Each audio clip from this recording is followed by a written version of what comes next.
Sorry, Awesome. sorry, Emily. Oh, speedy recovery. No. Yeah, thanks. Yeah. Yeah, I hope so. I hope so. Where are you based, Kim, actually? Are you in Australia as well, or No, United States. I'm in United States? Okay. North Carolina. Yeah. Oh, nice. Well, hopefully it's not so bad there because Australia seems to be getting a bunch of it. Hopefully it doesn't come over to Bali. Probably will because, yeah, it's a lot of travelers from Australia to Bali. Anyway, have to keep an eye on it. Um, cool. Well, let's dive in. I'm not sure if anybody else is going to join or not at this point, but I kind of wanted this to be like an open conversation about all things business mindset oriented. So obviously I can give you kind of like my overview of like where I was at, what helped me get to where I am now. But then I'd love to just actually have a discussion and maybe we can, either of you, we can take turns, discuss any areas you feel are holding you back. Because that's really like the first thing is identifying your limiting beliefs. So seeing what you believe and if it's true and how that might be holding you back. So for me, for example, like I had such a negative association with money for my whole life, basically, because you grow up, like I grew up with parents like money doesn't grow on trees and money is the root of all evil and like all of this kind of stuff. And hi, Samantha. We're just getting started. I'm just saying about limiting beliefs and how like I really struggled with especially like positive money mindset because my parents were like, money is the root of all evil. Like they really just like we scraped by, let's just say. Like grew up in a small little village surrounded by poverty. I felt grateful to have what I had. And even the thought of wanting more than what I had was just like my brain was just like, no, I already have more than a lot of people. Like I shouldn't want any more. That's wrong. I feel guilty for wanting more. But I did a lot of like working through all of this with a friend of mine who's an incredible life alignment coach. So she did a lot of work with me. Hi. And I kind of had to really look at that belief and like where that actually came from to help me then let go of it. Because the way that I see beliefs is that we go through life and we're like, I believe this. And then we go through like maybe like 10, 15 years have passed since we decided that we believe that thing. But then whenever do we stop and then question that and go, actually, is that still true? Like, does that still serve me? So, for example, like say you just as a kid, you eat olives and you're like, ugh, I don't like olives, gross. And then you never try them again. And you go through your whole adult life saying, oh, I hate olives because you tried them once when you were 5. And then I have literally a friend I grew up with who hated olives, and then finally tasted them as an adult again, was like, actually, these are delicious. What have I been missing out on? Like, you just make an assumption, and then that's like fact. Whereas that's not how I think our brains are wired. Like, we can easily, like, well, not maybe not that easily, to be honest, but it's a good idea to have your cat saying hi, Samantha. So cute. Hello. It's fine. It's cute. um, and I'm trying to get too distracted and giggle about it. But basically, we need to take our beliefs and look at them and go, okay, do these still serve me? And by serving us, it could be serving us in a way that's keeping us safe. It could be serving us in a way that our mind, for example, we always want to not step out of our comfort zone. So the mind job is to keep us safe and keep us where it feels familiar. As soon as we want to step outside of that, then it goes, oh no, I don't know what's going to happen here. Oh no, quickly, get back, get back. So we stop ourselves from wanting to try new things and we just go, oh no, like for me for a long time as well, it's like, I'm terrible with technology. And that's a label I just decided to give myself because I didn't grow up with a computer. Doesn't mean I can't change and I can't learn. Like humans evolve, change, learn. We change our style, we change our hair, we change so many other aspects that seem totally normal to us. So why would we not think, oh, actually, maybe I should look at my beliefs and I can change those too if they don't serve me. So that's where like in CSA, like there's a whole module on mindset, like right in the beginning, because it's so important to, especially when you're running a business, to look at it and say, okay, what do I actually believe about this jewelry business? Like, do I believe I'm capable of it? Am I scared of it succeeding? Or am I scared of it failing if I fully commit to it? So for me, I was actually weirdly scared of it succeeding when I really questioned myself and looked at that, because then it triggered that what I mentioned before about, oh, but then if it's successful and I really make it succeed, then I'll be earning more money. And I don't feel comfortable with that because I feel guilty for wanting more and having more than people around me. But then I had to look at that one, because obviously that wasn't serving me in a positive way. It was serving me to keep me safe and keep me, comfort zone. And, with all my friends, we all had the same mindset and beliefs about everything. But then I looked at that and I was like, well, actually, what would I do if I had more money? Am I going to run around and go and chop down the rainforest, or go and like become some dictator and like take over the world? No, that's not in my nature. I'm not going to do that. Obviously, I'm going to do something good with it. So why would me having more money be a bad thing? Like, even like maybe TMI, but my mom she's getting on. She's 81 and she lives in the same village I grew up in. And she's currently in a situation where she's running out of money and I have to support her. If I hadn't looked at that mindset and hadn't, we have a cat there as well. This is like the cat show. I love it. It's a sign we need to get a cat too. It's on the cards. Need to wait a little bit longer. But basically, why would me having more money and being able to help my mom, and I like in my business as well, I hire people, like there's 6 people that like in my coaching and my jewelry business that I work with that I wouldn't be able to pay, who are so grateful and they love their jobs. We love working together, and then I wouldn't be able to pay them. Why did I think that that is a bad thing? So I really just had to like question that, look at it and go, okay, this isn't something to feel guilty about.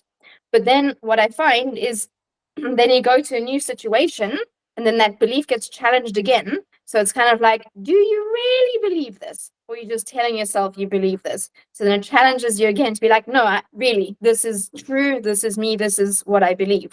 So coming back to the jewelry business. So like that was a huge one for me because I didn't want to fully commit to doing all the things that I knew needed to be done because I didn't actually want it to succeed. So for you, that might be similar, or it might be the opposite, where you're scared if you do give it your all and it doesn't succeed, then it's like, okay, well, actually, oh dear, what do I do now? Because I tried my hardest and it didn't succeed. So there's those different things, and everyone comes from a totally different background, a whole different set of experiences and everything that kind of like prime our brains to respond and act in a particular way. So that's where I would love to open the floor and ask you guys, like, do you feel there's something that you feel is holding you back, or like an area of the business that you're like, oh no, I'm not sure what to do there? Like, what do you feel is like holding you back the most at this current point in time? Anybody feel like sharing?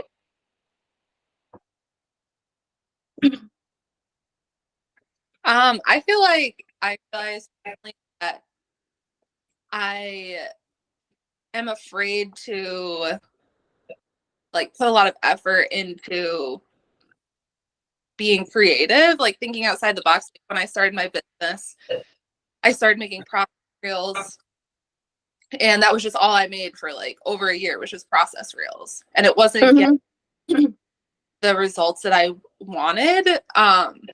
Thought of like making other kinds of content and like being creative enough to think about that, for some reason, like makes me feel inadequate, or like, what if I can't come up with anything and like I'm just like not good enough to do this. Exactly. I thank you for sharing. And I think like it's so common to stay in the safe zone, especially when it comes to social media. It's super scary because you're putting yourself out there for the world to judge us. Like that's what it feels like. It's like bearing your soul Like I went to art school. That's already like, here's my inner thoughts and like, yeah, judge it world. And like social media is like that multiplied because it's like you don't even know who the hell's going to see it. So it's totally normal to do what you feel is what you're comfortable with and what feels familiar. But then that's where I would suggest for you to question then, okay, but what happens if I do put myself out there? I'm going to use the example of me starting my YouTube channel. I did not want to start a YouTube channel. I have no desire to go and be like, blah, blah, blah, blah, you know. But Emil, my lovely partner, encouraged me and was like, you know what? Like at the end of the day, if we do want to help other jewelers, we need to share information. And what better place to do it than YouTube? It's a fantastic platform. People can search for whatever they're looking for. And then voila, there's a tutorial. There's, you know, me sharing my 10 years of experience. But I didn't even want to start that channel because I was like, I don't know everything. Like there's so many way more talented people out there. There's people doing incredible things like the editing, just the content, like, wow, how am I even going to compete with that? But then I decided, actually, do you know what? I'm not going to do it for those who are ahead of the road, further down the road than me. They got their own people they look up to. They don't need me. I'm for doing it for those who are, you know, like further down the road to me and are working their way up. And I've got like 10 years of experience. So, oh, that's nice. Emily, she found me from YouTube. Oh, that's great. So you see, I wouldn't be here today if I had let that fear overwhelm me. So the way that what I said to myself was, I'm not going to let my momentary, like temporary discomfort stop me from the greater good. So I would suggest looking at social media the same way. At the end of the day, you're not going to see those people. You're not going to, there's always going to be haters. Okay. But generally in my 10 years of making jewelry and putting things on social media, never once has anybody said anything horrible to me. People are like, it's a creative process. You do you. There's no need to judge. It did happen on my YouTube channel once, and I even did a YouTube video about that exact topic because I said the thing I feared for 10 years finally happened. It's literally like the topic. And someone just said something mean. It's happened like 3 times, but then you read the comment and you read behind you like, okay, this person's clearly got issues that are nothing to do with me. Like, and that was exactly the reason. That's what I was scared of. And in the end, I just laughed and I also just felt sorry for the person because I was like, I really was nearly not going to do this whole thing because of that ridiculous person who said, I quote, and I genuinely just laugh now because it's hilarious. You've made a horrendous mistake. You said you were going to use 0.6 mil sheet and you used 9.0. What a terrible mistake, but not bad for a first try. On a video titled My Best Seller. And I was like, oh, wow. And you know how like things, you know, 0.9, 9.0. And I was like, oh, wow, seriously? You're actually genuinely like, you're gonna like say this? But he said that. And then he said something, oh, I wish I could afford your jewelry. It would look so lovely next to my rubbish peelings, next to my vegetable peelings in my rubbish bin. And I was like, well, this was a custom order and that's what she wanted. Don't insult her taste. Like, but anyway, that was literally the worst thing in 10 years of running a jewelry business and putting myself out there that ever happened. And at the end of the day, I'm like, you clearly got issues. Why do I care? Like, why am I going to stop myself because of some random dude who's there in his like basement typing rubbish? I don't care. Like, I really don't care. So I would say what I did as well is like, look at the greater picture. So that's always when it comes to running a business. So often we take things quite personally and it's like, I don't want to put myself out there. I don't want to risk failing. I don't want to, you know, not succeed with this, or I don't want to look like a fool, or whatever it is that we tell ourselves to keep ourselves there is actually stopping us from doing the thing that is uncomfortable but needs to be done often. So, for example, with Reels, they are such an essential part of getting new traffic on your Instagram account. And what often I see is people kind of find, like you said, exactly like, okay, maybe it's like the making and they feel very comfortable sharing that part, but never will they show the face, or never will they show like finished pictures or whatever it is, because we have our comfort zone. but that's only sharing one aspect of the jewelry business and missing all the other touch points that the customer needs to see that are based on your values. They need to be inspired, educated, connect with them. Like there's so many different factors to build know, like, trust that they really need.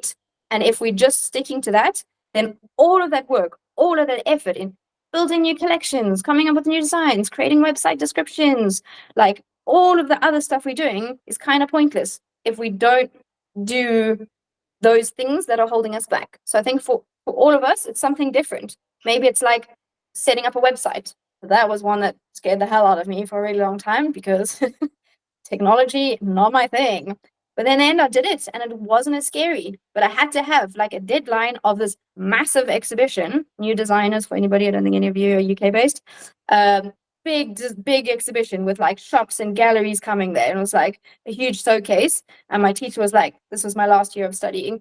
She was like, you need to have a website. And my housemate said she was going to do it. And then obviously it was for free, and she had her life and her job, and she didn't get around to it. So I was like, oh my God, I'm going to actually have to do it myself. And I did it. And it wasn't as bad as I thought. I was like, all that fear and stress was just way worse than actually just doing it. Like there's YouTube tutorials. There's so many things that we can do. And I think that's where like my favorite saying is, where there's a will, there's a way. Because I genuinely believe if you want to do it, you will do it. If you're in prison and you're addicted to drugs, you'll find a freaking way to get those drugs. You're going to make it happen, right? So for us, that's the thing, is like, how badly do we want that goal? And what are we going to let get in our way? So I've had terrible days as well where I want to give it all up. I want to throw it all away because something terrible happened, or, I got scammed in pop-ups that was supposed to happen, like so many things that happened along the way. But I was like, no, I don't want to do anything else. I want to do this. So never mind that. Have a cry, dust yourself off, take a couple of days, whatever you need, and then get back on it. So I think what so. are I think also, Megan, when sometimes it's really overwhelming. So when you think of the big picture and all the things you need to do, then you're like, oh my God, I never can make this work. And so I think you need to take tiny steps and not, you have Absolutely. to think of everything, but also not too much, because then it's Absolutely. too much overwhelming. Absolutely. And that's literally why I created the course, because for me, it was just so overwhelming, because nowadays we don't live in a time of needing to find information. We have information. It's just how to filter that information and where to begin and what to start with, because I just had no clue what I was doing for so many years. In the beginning, I was like, what, how, what, huh? I just didn't know what to do. So that's why I literally created it, so that it's like step 1, step 2, step 3. I wish I did it in this order to help with that overwhelm, because oh boy, it's real. I know. Like, And that's why it's so really nice is. you made it. I'm so glad. I know. I totally understand. And that's where like another thing that helped me as well with that and not feeling overwhelmed and not knowing what to do is to go, what task will bring me the biggest ROI, return on investment? So whether that investment is your time, your money, whatever it is, it's an investment of that from your side. So you're like, okay, so you have your list of things to do, and you're like, oh my God, I need to like do product descriptions, I need to take new photos, I need to contact that person about some collaboration, I need to rearrange the studio, I need to finish that commission piece. And you're like, what do you do? So just like take a step back. Like I think I did another YouTube video about this, where I have like a post-it note system for those, because a lot of us are quite tangible. We need to see the things in real life. So I have like, I divide the board up into 3 sections. So to do, doing, and done. And then I have small little post-it notes, and then I stick them. And also what I do is use different color post-it notes for different types of tasks. So say blue is making, orange is business side, like, other kind of like technical things. You can kind of divide it up like that, and then you stick them in there. So then you can look at them all and say, okay, which of these ones is busy work? And genuinely, like be honest with yourself. You're like, okay, rearranging my studio feels like I'm doing stuff, but at the end of the day, what changed in my business? Nothing. Sure, it looks nice, and so what? Like, it doesn't make a difference. So that's where it's like, okay, I need to focus. These are the things that I need to do. Let me see. Okay, am I feeling more in the creative mood now? And I want to just make, and I can't think about like anything technical. Go for it. But I do highly encourage you to look at those more unfriendly looking tasks and be like, do I actually need to do that? How urgent is that commission?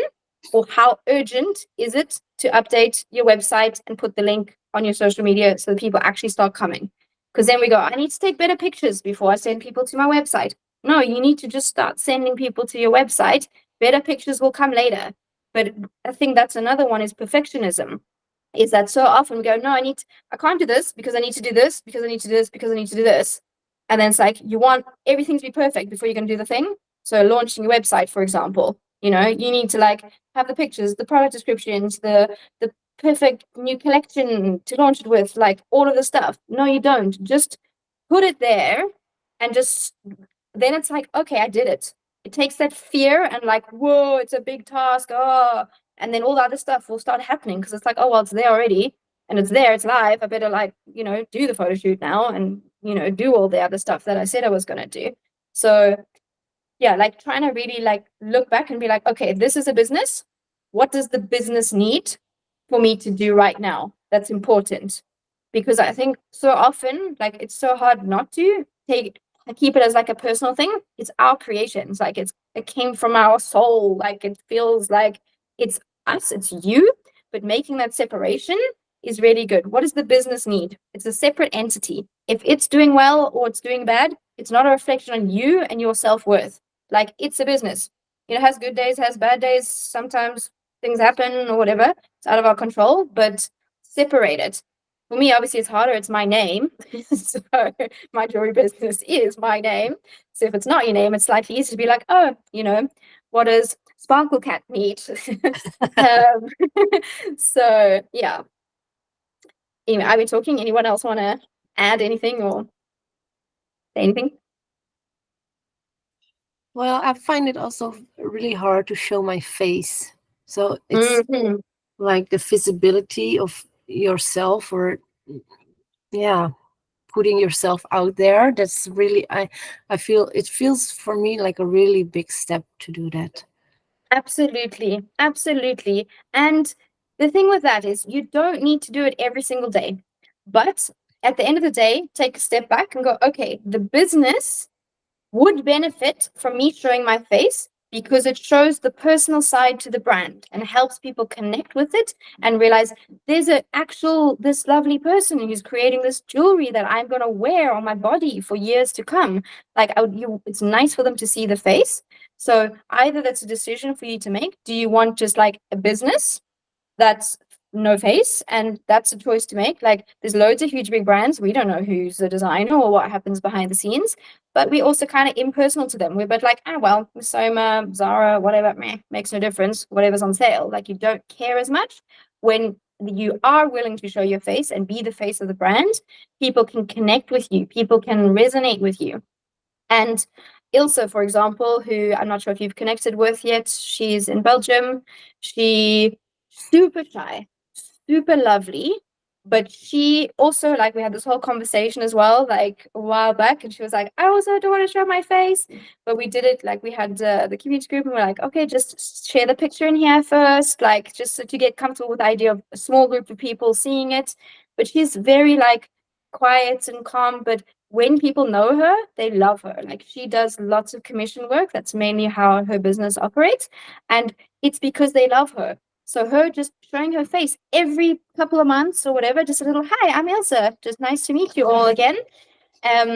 It's just really nice. Like, people, it's so nice for people to just connect with that.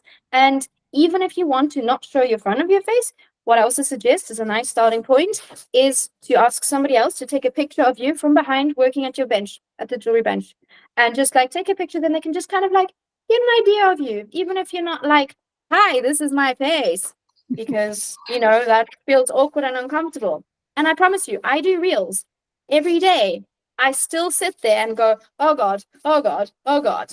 You guys think I'm probably like, oh, she's so casual. She's so good. I'm like, no, I have to do it for like 20 minutes, trying to like, just like chill, Preparing calm yourself. enough, not Yeah. down, prepare myself mentally. Like, it's not a natural thing for Gen Zs. Probably they're just like la la la la. It's all good because they're born with cameras.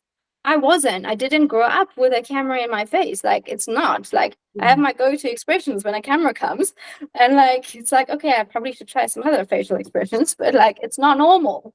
It doesn't feel comfortable, and I don't know if it ever will, but it does become easier. And the more you do it, the easier it becomes. And that's where, again, what does the business need? Would the business benefit from this? And you will feel uncomfortable for 5-10 minutes, whatever, and then it's gone. But then you can also pat yourself on the back, like, I did it. Yeah. It was weird, but it's done. And actually, it wasn't as bad as I thought. Or maybe it was, but it's okay. It's done. It needed to be done. And what are your experiences with showing a little bit more about your personal life? Because I'm Very seeing good. you in stories. I can tell you're doing that, but yeah. Yeah, very good. Very good. So the way that I suggest to divide it up is kind of 80-20. So 80% business, 20% something personal. So that's where having your values of your brand is really helpful, because then you can pick something from your life that is based on those values, because then people will connect with you on those things, on those topics. So I was just busy. I'm busy creating the Instagram course, as I'm sure you guys all know. But Katie, one of the students in CSA, she offered to let me use her Instagram account as an example. So I'm using that, and like kind of, I explained everything, but then I was like, okay, for the username, like kind of giving some suggestions, so people can see it in action. And she has got, her jewelry is jewelry for busy mums. So she's got a highlight that's Fluffy Friends, which is her animals. So I was literally busy typing this today, that's why it's top of my mind, is if I were to do that, it would be weird because it's got nothing to do with my brand. But for her, because it's mums, it's home life, I was like, I think she can get away with that. And animals is something people like to connect on. But if I were suddenly to start posting like all kinds of random things, people will be like, huh? Like, I don't, what's going on here? Like, this is weird. And then it feels like you're kind of like looking in someone's personal life, and it's like uncomfortable. So that's where I would select, like, choose something that you like, a hobby or something that you're happy to share about. And I'll give you a reason why this is important, is because I actually bought a course, a whole like £1,000 course from somebody based on a conversation that I started with her because she did a story about watching Gilmore Girls. And then we had a whole conversation. And it was just that like human interaction, rather than me being like, oh, she's on this pedestal, I could never speak to her, she's amazing, and I'm so shit. Like, it really just made me go like, oh, we can, we just started a chat. And then like we really bonded, and I really, then like it was like months later, like 6 months or whatever, and I finally bought her course. But since that moment, I was like, I like her, and I like, because it was the first time I ever watched it, and I was like, oh my gosh, like I watch it every year. Anyway, so that's kind of where having something that you think your audience also enjoys, and not just posting random things that maybe there's no like system or strategy behind it, but finding that thing that they resonate with. So say you have like a brand of jewelry that is related to coffee grinds, or one of the students has that. And so if she were to then post about like, stories, like always like cool different patterns she sees on coffee in coffee shops in different places, that would be totally fine. But if I were to do that, well, actually I did it this morning, so but I like to share my tea and little things like that just show me I'm a human as well. Like, let's, it was very cute. It was two little rabbits kissing. It was very cute. I couldn't help it. But I kind of think like tea is a thing that I have always had. Like, whenever I have my YouTube videos, I always have a cup of tea. Like, it's kind of like a thing of mine, because it's like we're having a chat. And I love that a couple of you already have your tea there today. It's too hot here, so I got my water. But so yeah, think about what that could be for you. But it's a good idea. Yeah. But then also, Because sorry, to add on that. Well, it also has to do with your mindset, because when Yes. you want to see, you want to show yourself, you're also thinking, but is this really interesting? Or Oh, I know. The So- doubt. So this is good advice to show it, because it means something for your audience, or it reflects your how do you call it? Karen, right? Your I don't. personality. Yep. Yeah. Yeah, Yeah. exactly. But think strategically, like understand your target audience and understand like what it's about and like what makes sense as an addition there. So it could even be like, I'm obsessed with the color gold because I have gold jewelry and things, and then you just like, you wear gold always, like, you know, and when you see gold things, you're like, oh my God, look at this thing. And it's just your thing. Because then when people, you create an association for them as well, then that way, when they see something gold, they'll be like, oh, like, you know, they'll remember you as well. So like having something that is like part of your brand that's personal and not necessarily only business can be very good. Can be very good. Yeah, Thank you. you're welcome. Kim, you were going to add something earlier. Did you want to? Yes. So I was in a relationship for years, and 10 years ago we separated. And I had always been told art was not real work. Get a real Oh, job. me too. Yeah. Yeah. So when we separated, I started doing my artwork full time. And in 2018, I bought a storefront here in. Congrats. Well, I just sold it. I found Oh, out well. I'm not a salesperson. I can make things and I can teach, but I cannot sell. Mm. So I moved home, and that was so liberating, because now like more ideas are coming to me, and different, because I worked in stained glass. I still work in stained glass, and I'm using that in my jewelry also. Nice. Nobody does that really. And it was just getting away from something and letting yourself become who you're supposed to be. And I think that's one thing you have to learn, to trust in yourself, what your heart tells you, even though you're being bombarded with other things. It's really important. 100%.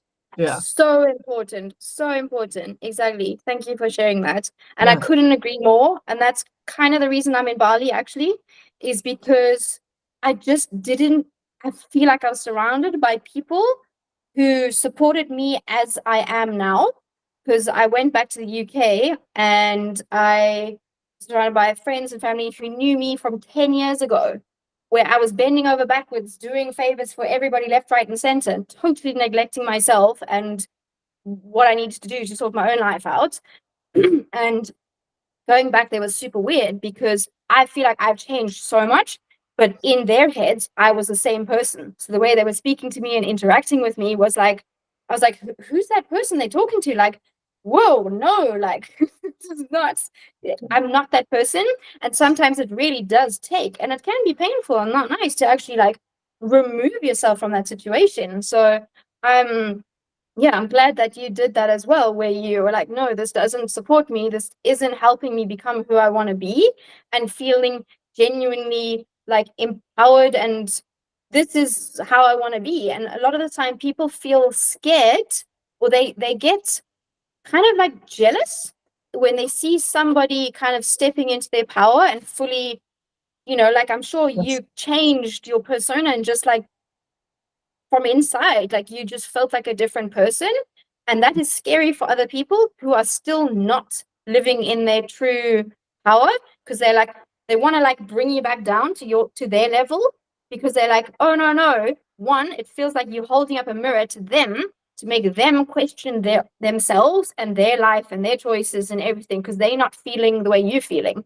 But it's scary for them to be around someone who is like, hey, I'm doing this thing that I love.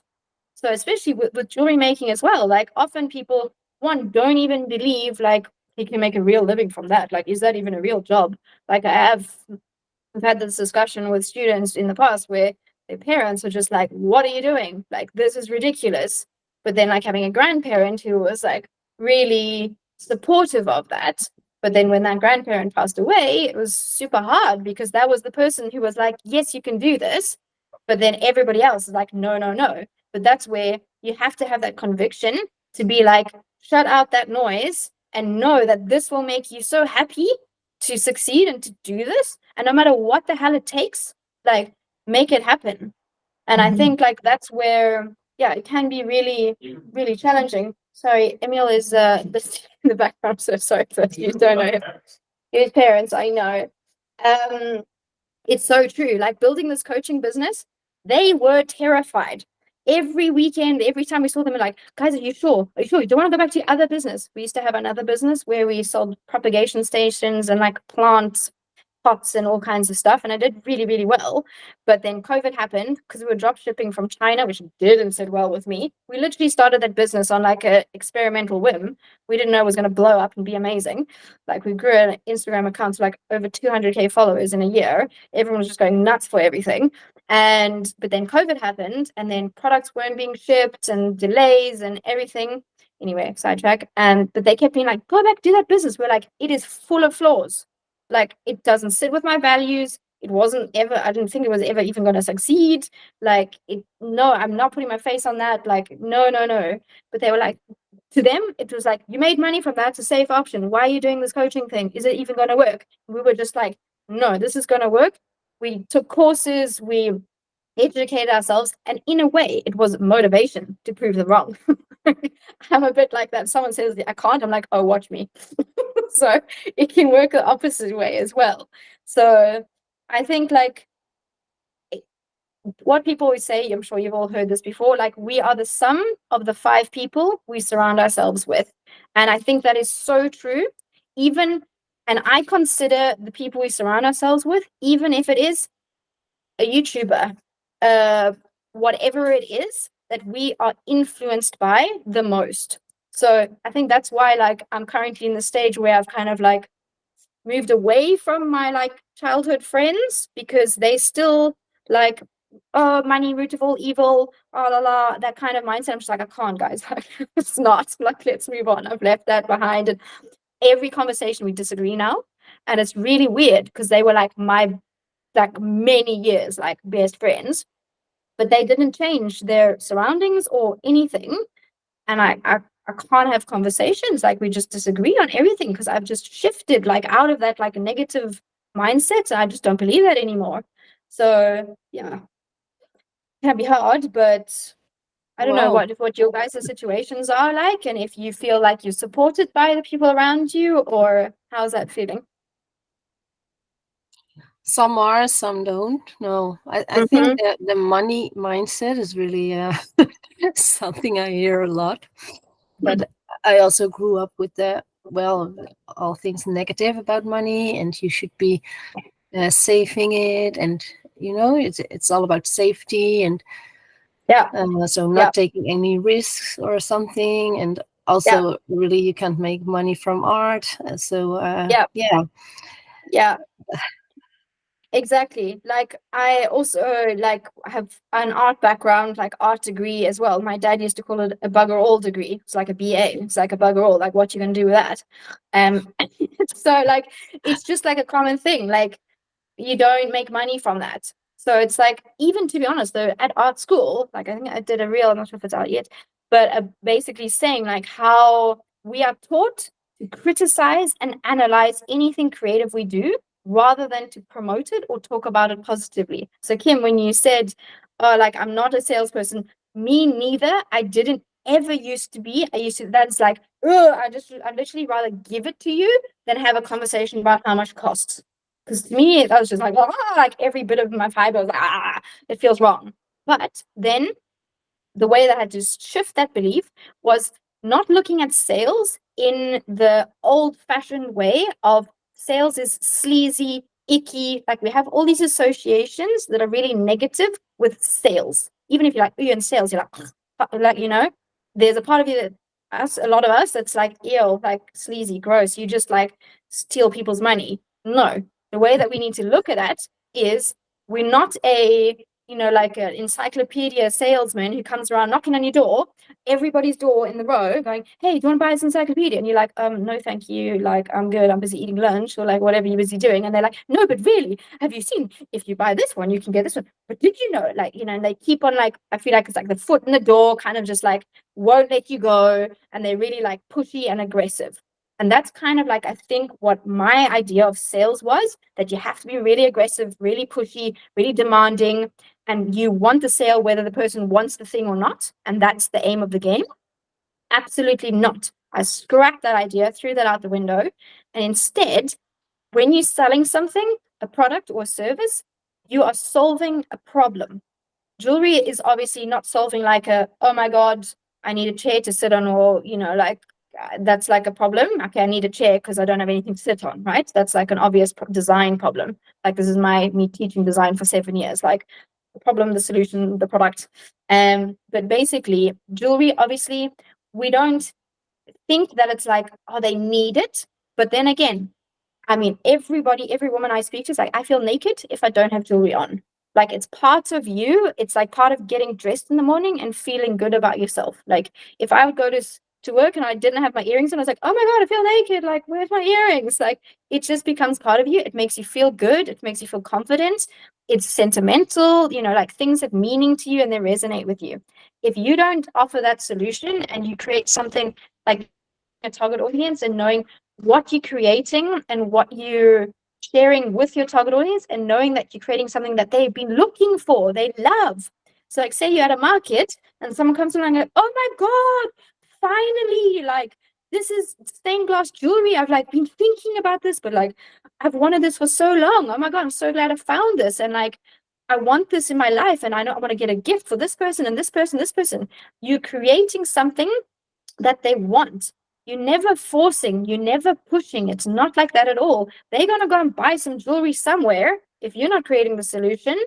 But that's where creating something that they can resonate with and get excited about, that has meaning, that has quality, that is beautiful and is going to last long, is saving them, and me in my mind, saving the environment from people buying rubbish from H&M and Zara that wipes off and then throw it in the bin 2 days later. Like, to me, like, I'd rather make something that's going to last them years and they're going to love because they spent a little bit more on it, than them having this throwaway jewelry that's meaningless. Like, I think it's why? very Like, important because it's part of your identity. Also, it's exactly, it shows yourself a little bit in who you are, and yeah, so it's part exactly. of your identity, and you're feeling better. Individuality. Yeah, Exactly, exactly. And the jewelry you buy from H&M and all those places, you're just a number. Like, you're just another sheep wearing the same stuff. Like, you're offering the opportunity to express themselves, show their individuality, have a personality, share their creativity just by dressing and wearing things that make them feel special, make them able to express themselves. If we don't give them that opportunity, then they're like, it kind of like dampens your spirit a bit. If you're like, but I want this thing. Like, that's why since I was a kid, I used to make my own clothes. So it's like, I don't want this stuff. Like, I want this weird thing. I'll make myself nearly everything I have. I've altered because I'm like, no, I want to add this. Or I want to top this. I had a whole business redesigning secondhand clothes because I strongly I couldn't find stuff that I felt had any personality in it. So like, especially in South Africa, there's limited options, like, really. It was, a very popular business there. But then I went to the UK, people could find nice clothes, not such a need for it. So changed tactics, became a jeweler. So in a way, I still had to express my creativity.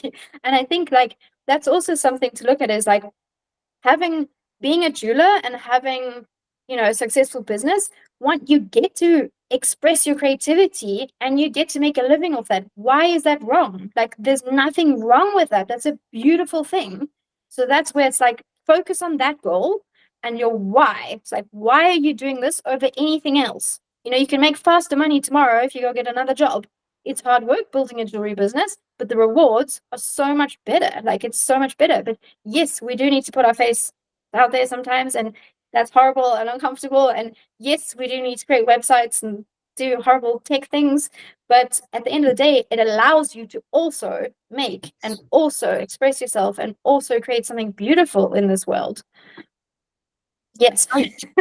I think people also like to buy into the story, why you're creating 100%. that piece, or 1000%. what was the Yes. story behind the whole collection. It might have been like when you were little, you had Cheerios and you love them and you make jewelry that's nothing but Cheerio shaped, or whatever the story Exactly. is.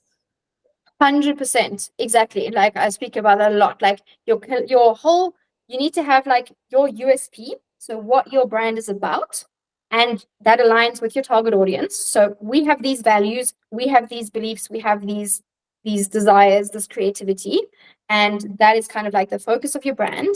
And then you have the collections that fall underneath that. So mine's Scandinavian minimalist is kind of the like aesthetic and like women's empowerment, because like I really believe fill up your own cup before you can fill up anybody else's, like looking after yourself, like wearing things that make you feel strong and powerful. So each of my pieces has a message that's related to that in some form, but my whole brand is about that anyway. So everything, respect, kindness, like that's really at the core of my brand. So but then underneath that, like the different collections have their stories, but then each individual piece also has its story. So 100% Kim, like without that, here, buy this ring, like it or don't like it, it's hard to sell. That's where knowing your target audience and knowing what they like, so they're like, oh my god, I love it. Really, really important. Totally. Do you guys have stories behind your collections? Yeah. I feel like that's like another part that ties into the fear of like for some reason I have this belief that I can't come up with a story because I just sit down and I make stuff that I like. And I have done stories in the past, but it doesn't come naturally to me to. Absolutely. But to be honest, I can get stuck as well with that, because I'm like, oh my god, it's really important, like it needs to be done well. So even if someone gives me a blank page and says draw something, I'm like, my friend used to scribble in the corner, be like, there, I ruined it, now you can draw. Like literally just I needed something to then get started. So that's where you can use Chat GPT to say like, okay, I'm creating a collection and I have these ideas, could you give me 50 different suggestions, and just kind of like use it as like to bounce ideas in a way. So then you can be like, okay, cool. Okay, interesting. This is interesting. So you're like, I'm thinking of using these materials, or you have like a vague idea. So just give it like some sort of starting point. So you're like, I'm thinking along these lines. Could you give me some suggestions? And then just start a conversation with it and bounce it and see where it goes. And then obviously you're not going to use exactly what it says, because obviously it's still ChatGPT and it's not, perfect, but it allows the creative juices to start flowing, which is what I really valued when I was studying jewelry. It was a class of 7 of us, so we could do that. But when you sat at home by yourself at a bench, and then you're like, okay, I need to like come up with this idea. That's why I'm so grateful for Emil, because like I'm like, hey, I'm gonna pick your brain, and we always like bounce ideas, and it's such a valuable part. And that's literally why I created the communities, like so people can have that space. So feel free to be like, hey guys, I'm thinking of some ideas for collection. Could be this, this, this. Like, what do you guys think? What are your thoughts? Like, buddy up with someone who's also creating a collection and be like, hey, can we just share ideas, bounce ideas? Even hop in the coffee room, which by the way, I changed now. So there's only one, because I think there were too many different time zones and too many options. So hopefully the time I picked is like the most comfortable for everybody. So whoever wants to join, just hop in that group there, and you're like, hey, let's chat about signing collection. So maybe you can do a post like, hey, thinking of doing a collection. Anybody else working on that at the moment? Fancy collabing? Like we can discuss ideas together. But also use ChatGPT as well if you want to. And it's just nice as a starting point. But also like, because I have used it in the past, but like part of me feels guilty because I'm like, oh my god, like it's not my own original thought. Nothing is original anymore. Like everything's been done, everything's been thought of. Whether you're talking to a computer that has access to information on the internet, or you're talking to a human who has access to their memories and thoughts, whatever, it just gets your creative juices flowing. At the end of the day, do you want a successful business, or do you want to feel bad about using chat for a conversation? So yeah, weigh it up. But yeah, I hear you. Anybody else want to add anything? Emily, you've been very quiet, so you're just listening there, or if you want to add anything, feel free. Hi. Hi. I was also wondering, how did you overcome your fear of success and money mindset? Yes. Well, literally by what I was saying, where I had to just tell myself, like reason with myself, really, because it's not really He's a gecko, he's very cute. It's not realistic for me to think I'm going to turn into a horrible person the second I suddenly have X amount of random amount more money. Like, it's not like a sudden switch that goes, oh, now you've earned this much, now you're a bad person. So I was like, okay, well, that's not going to happen. If I have more money, then I can also have more time to dedicate to building a community. I can have money to help my mother. I can pay employees who love working with me. I can just do so many things, and I can enjoy my life. And I think that the core of it was like feeling like I was allowed to enjoy my life and not just feel guilty for wanting to live a good life because people that I know around me are not. That's their choice. They are living with the consequences of their own choices. And this is something I have to regularly remind myself about with my mother, because Lord knows I would make some changes, but she is stubborn and she doesn't want anything different. Even if I'm like, oh my God, I can make this better. I could do this better. I could do this different. She doesn't want it. She is happy living in her house the way she does it, and that is her choice. And she's happy and she doesn't want it any other way. So me feeling like I'm not allowed to have different choices and different experiences because somebody else around me is living a way I wouldn't want to live. That's their choice. I'm making the things and making the decisions that allow me to enjoy my life. And I genuinely, it is crazy. Like, I would say 5 years ago, Emil and I were like, want to go to Asia, we want to go to Indonesia, like we want to go travel. And then COVID happened, and then we're like, okay, well, we can't travel anyway, let's put that off. And then let's go to Belgium, let's move to Belgium. But like the whole time we're like, we want to be in Asia. We want to be, so want to go to Thailand, wanted to go to Bali. And it just was like, I felt guilty even just by thinking about accepting that as a reality. So I have it's a podcast. She only has like a couple of episodes. It's called Empowered Affirmations. Have a look at it. She has one about abundance and money mindset or something. I listen to that thing almost every day, and it's so hilarious because I listened to it the other day. It was like, what again? I was listening to it, and I was like, literally every single affirmation there was like, oh yeah, that's true. That feels true. That feels true. That's true. That's true. That's true. And I was like, whoa. When I first started listening to that, I was like wriggling inside, being like, oh no, like, oh no, I can't accept that. Oh no, no. But like the more that I listened to this other podcast, her name is Dr. Tara Swart. She got interviewed by Stephen Bartlett, who I would highly recommend listening to, Diary of a CEO. Super good podcast. Pop it on the background when you're on the bench. He interviews the most amazing people, like CEOs of all kinds of things, but he really like delves deep into their mindset and like what happened and how they got there. Like, I love listening to other people's experiences of how they got from where they were, which might have been like addicted to drugs, about to commit suicide, to being like a multimillionaire. And it's like, what shifted in their brain? Like, I find it so fascinating. So I listened to that on repeat, and for a long time it felt not real. But so Tara Swart was saying that our brain is lazy. So basically, the way that our neural pathways work is that the brain tries to choose the quickest, shortest gap between A and B. So whatever feels the most familiar, it's going to always repeat that pattern. So that's where, weirdly, she's like a scientist and stuff. She's like, vision boards and mood boards and things like this actually work because it makes those things familiar to your brain. So the more you see it, so I did this whole 4-month-long coaching course mindset thingy, and she made us create a video. So find content on Pinterest, and then create a video of like your ideal lifestyle. I literally look at the thing and I'm like, yeah, my life's even better than that. And when I created that, I was like, oh, hell no. Like, that is just one day, maybe, but because I created those pathways it became familiar to me, it becomes tangible. But if we're constantly surrounded by people and things that won't even let us think outside of what we suppose, like what we used to and everything, you're never gonna go out there. Like, I genuinely can't believe I'm literally looking at my swimming pool outside my freaking window. Like, what the hell? I live in a villa in freaking Bali. Like, I genuinely am like, what is my life? Like growing up in Hogsback, where I thought we had this coffee table book of like Greece, and my friend and I would look at it, and it literally was like, other countries are for other people. I will never leave this mountain.